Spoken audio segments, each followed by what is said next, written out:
Every day, I'm gaining more subscribers to my new channel, and I truly want to thank you all for supporting my work. Sending you all my love. I'm doing my best to write stories that match your taste. I'd love it if you could let me know in the comments which city you're listening from. For those of you visiting my channel for the first time, please subscribe and like this video to help grow our creepy community.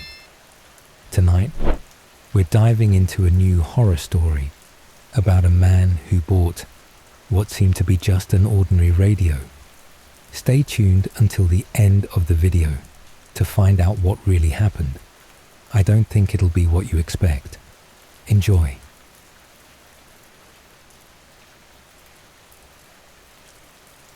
The old RCA radio sat like a gargoyle on Carver Holt's nightstand, its mahogany surface catching the wan October light that filtered through his bedroom window in Harlan, Maine.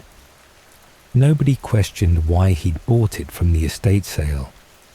Not in a town where grief was as common as winter snow, and especially not after what happened to his family.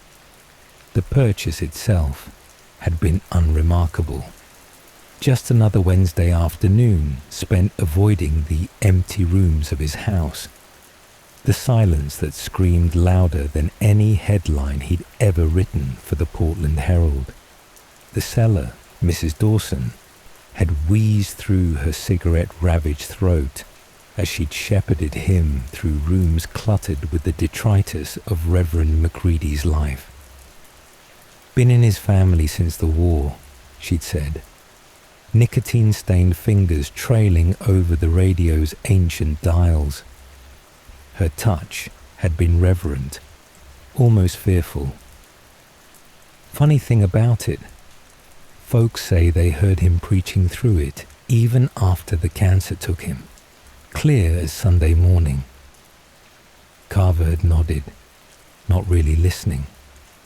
His attention had been caught by the way the radio speaker mesh reminded him of the wire gates at the Herald's printing press. The same press that had run his Pulitzer-winning expose the morning his world burned down. The morning he'd left the stove on, rushing to make that final deadline, leaving Sarah to handle the twins' breakfast. Sarah, who'd been taking those new sleeping pills. He'd paid cash, carried the radio home, and set it up without thinking. It was just another piece of furniture to fill the void, like the bottles of Jameson that littered his study, until 3:03 a.m. when everything changed. The static came first, not the gentle hiss of dead air, but something wetter, more organic, like the sound of breathing through damaged lungs. Then, rising through it like bubbles in thick mud, came the hymn. Nearer, my God, to thee, played as if from the bottom of a well. Each note distorted, but somehow perfectly clear. Carver's whiskey glass slipped from nerveless fingers, shattering on the hardwood floor. The sound should have startled him, but he couldn't look away from the radio's dial, which was turning by itself. Numbers clicking past like years, like heartbeats, like opportunities lost. "They're not gone, Carver," whispered a voice beneath the hymn, each word crackling with static electricity. "Turn the dial." His hand moved without conscious thought, fingers closing around the cold metal knob.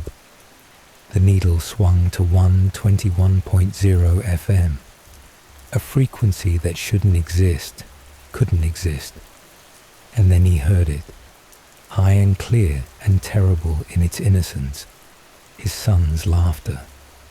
Not the generic giggle of any child, but Tommy's specific chortle, the one that always came with milk spurting out his nose at breakfast, the one that had turned to screams that final morning.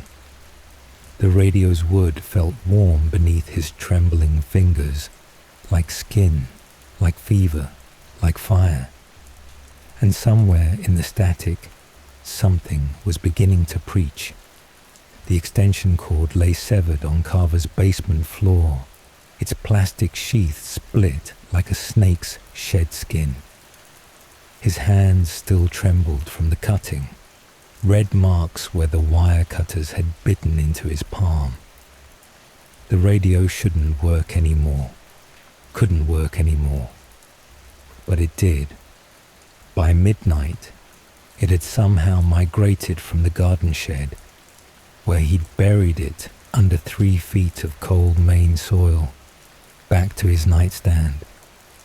The mahogany surface radiated heat like a fever dream, and the dial, God help him, the dial was moving on its own, spinning through frequencies that felt like open wounds in the fabric of reality. 98.7 FM crackled to life first. I, Sarah Elizabeth Matthews, take you, Carver James Holt. His wife's voice emerged through layers of static, young and full of hope, exactly as she'd sounded at their wedding. He could almost smell her perfume, vanilla and jasmine, the same scent that had mixed with the smoke that terrible morning, the same scent that still clung to her unwashed clothes in their closet. The dial twisted again, 45.2 FM. The cacophony hit him like a physical blow, wood splintering under heat's pressure, glass exploding from thermal shock, and over it all, the smoke detector's shrill chorus. Then, cutting through it like a knife through his gut, came the voices of his boys. "Daddy! Daddy!" Tommy and Ben screaming in harmony, their voices already rough from smoke inhalation. He'd heard these screams before, but only in his nightmares. Now they were being broadcast with perfect clarity, preserved like insects in amber.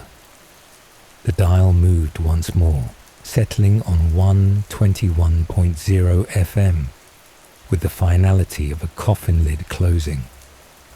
"You left the stove on, Carver." Reverend Mccready's voice oozed from the speaker like old motor oil. "Left it on twice. First the stove, then the story. Tell me, son, was the Pulitzer worth it?"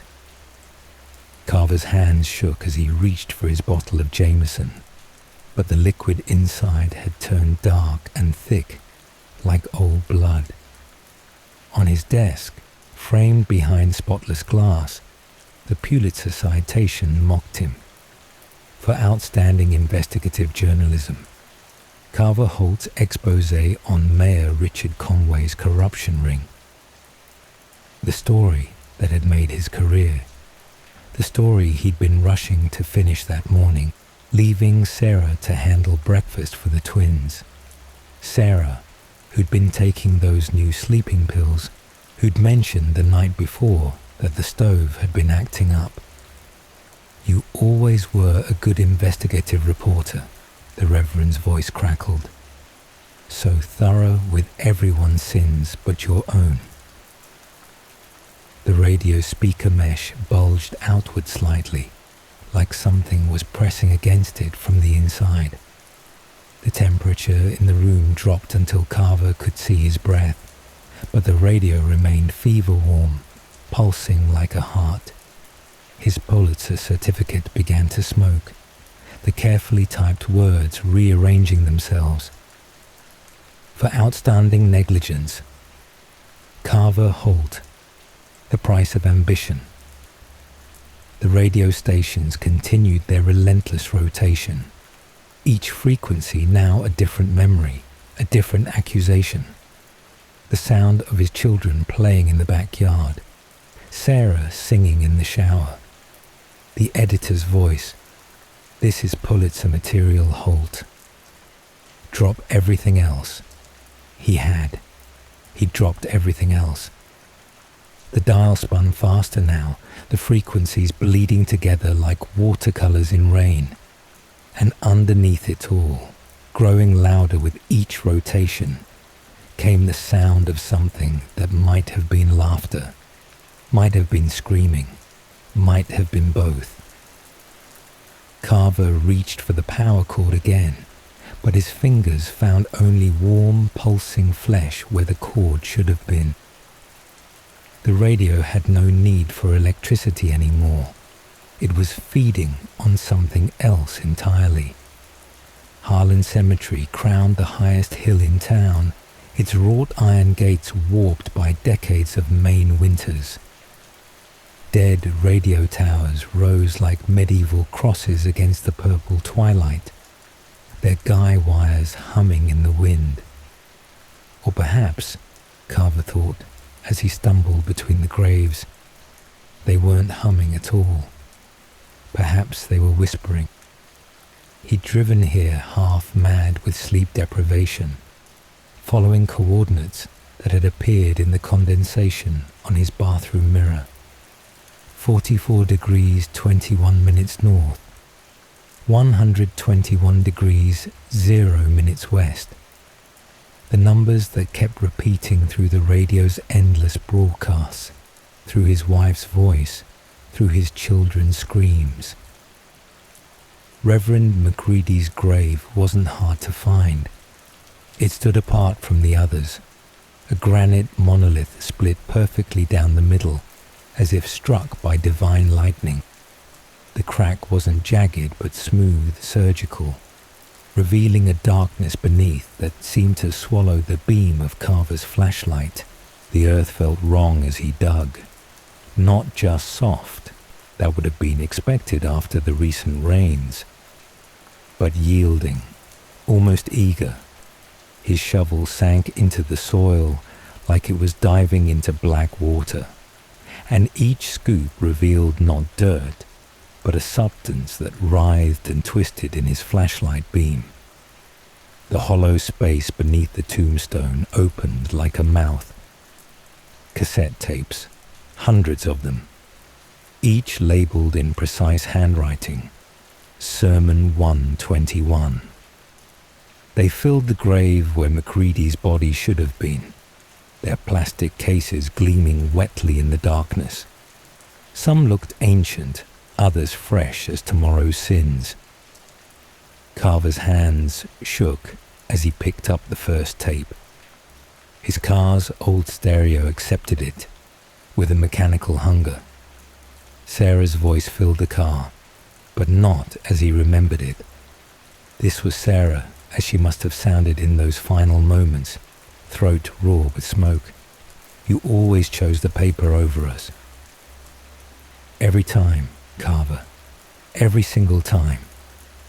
The second tape ejected itself, demanding to be played. His editor's laughter crackled through the speakers, distorted by static that sounded like sizzling flesh. The real story's here, Holt. In the silence. In what you're not writing about. In what you're running from. The third tape moved on its own, floating from the grave to the car stereo. Reverend Mrcreepypasta's sermon poured out, his voice thick with something that might have been static, might have been insects. And the Lord said to Abraham, "Sacrifice your son, your only son." But Abraham didn't hesitate, didn't drop the knife. Not like you, Carver. You sacrificed them differently, slower, one missed dinner at a time, one broken promise after another, until that final morning. The radio towers above him groaned, their structures twisting in ways metal shouldn't move. In the darkness between them, shapes began to form. Faces pressed against an invisible screen, hands reaching through static-filled air. The congregation gathering for the sermon. Each tape began to glow with a sickly inner light, and Carver could see now that the magnetic tape inside wasn't brown or black, but red. Wet red. Fresh red. From the split tombstone came a sound like an old radio warming up, tubes heating, capacitors charging, but organic, living, growing.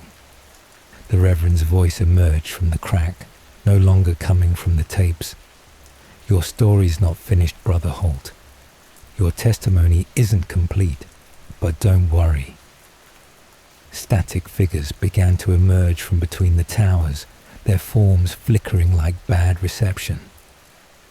Your family's been waiting to help you with the final draft. The tapes rose from the grave like a swarm of mechanical insects, their cases clicking together in rhythm with the tower's hum. And on each one, the labels began to change, the ink running and reforming. Sermon 121, The Price of Ambition. Sermon 121, The Sound of Burning. Sermon 121, What Daddy Didn't Hear. Above him, the congregation gathered, their static-filled forms becoming more solid with each passing moment, and every single one of them held a tape, ready to play their part in his testimony. The RCA radio left bloody tracks across the cemetery grass as Carver dragged it uphill. Not oil, not rust, actual blood, seeping from where the power cord had transformed into something like an umbilical cord, pulsing with each step. The mahogany cabinet had grown warm enough to blister his hands, but he couldn't let go, wouldn't let go. The congregation of static shapes parted before him, their forms flickering between radio snow and human features he almost recognized. Faces from his old articles, lives he'd ruined in pursuit of headlines. The radio towers above bent inward like curious spectators, their metal frames creaking with sounds that might have been words. At exactly 3:03 a.m., every electronic device in Harlan died. Street lights, car batteries, pacemakers, everything except the RCA, which locked onto 121.0 FM with a sound like breaking bones. Confess! Reverend McCready's voice boomed from somewhere beneath the split tombstone, the ground trembling with each syllable. The radio speaker mesh bulged outward like a screaming mouth, static dripping from its grill like saliva. Carver fell to his knees, the radio cradled in his arms like a dying child. I killed them. The words tore from his throat, each syllable tasting of smoke and regret. I left the stove on.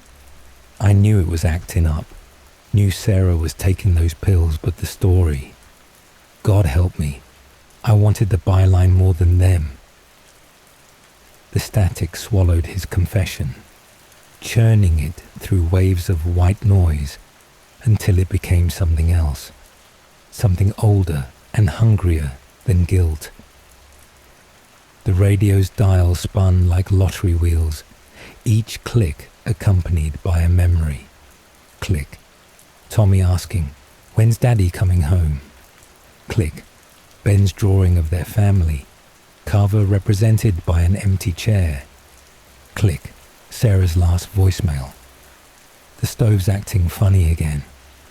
Then cutting through it all, Ben's voice, sweet, innocent, terrible. "We know, Daddy. Now turn the dial." The radio convulsed in Carver's hands, its wooden case rippling like disturbed water. Something emerged from the speaker, not sound, but a physical object, a Polaroid photograph, its edges smoking, the film still developing before his eyes.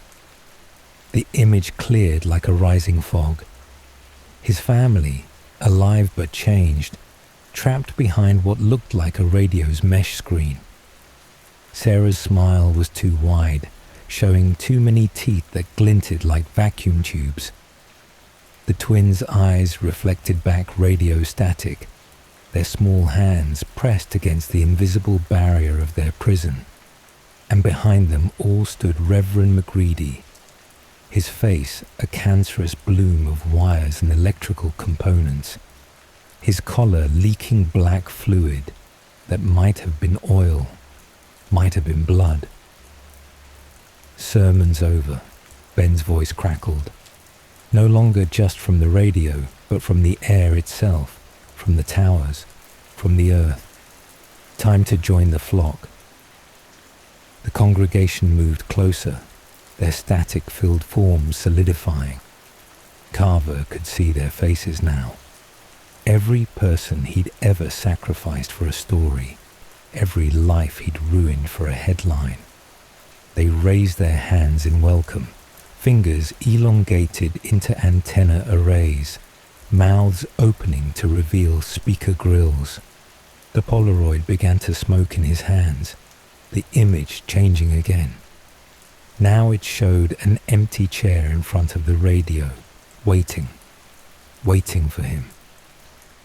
"Your family needs you, Brother Holt," the Reverend's voice oozed from every frequency at once.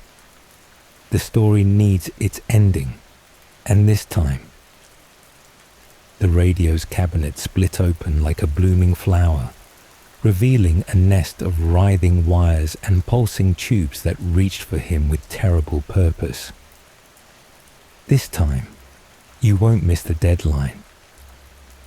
They found Carver's body on a Tuesday morning, curled around the RCA radio like a lover, his ears packed with shredded newspaper, strips from his Pulitzer-winning article, each word stained dark with blood. The coroner wrote cardiac arrest on the death certificate, his pen hesitating over the cause, as if wanting to write something else. The Portland Herald ran a tasteful obituary. Pulitzer Prize winner found dead in Harlan Cemetery.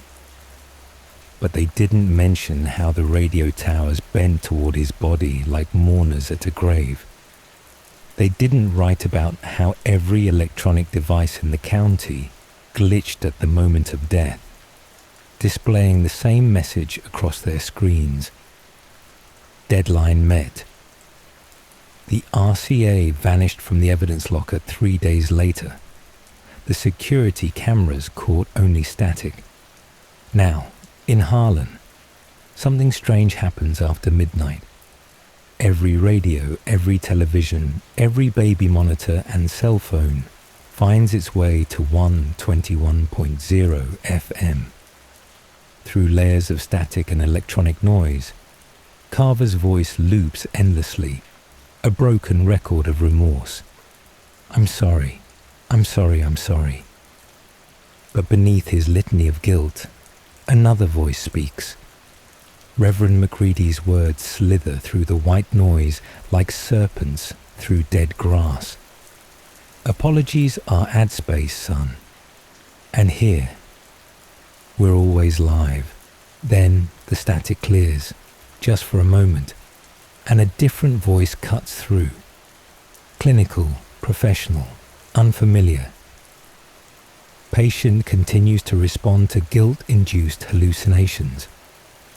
Day 121 of experimental therapy using targeted audio stimulation. Subject: Carver Holt, former journalist. Current status: catatonic since the attempted murder-suicide. Wife and children in stable condition at Portland General. Severe burns, but expected to recover. Note: patient's fixation on the number 121 corresponds to the temperature setting he left the stove at during his attempted familicide. Recommendation: continue with the Reverend McGreedy protocol. The radio-based guilt matrix continues to show promise in rehabilitating violent offenders who... The voice cuts off. The static returns. In a hospital room in Portland, a man sits perfectly still, electrodes attached to his temples, an ancient RCA radio by his bedside. His fingers twitch to a frequency only he can hear, and his lips move in endless confession.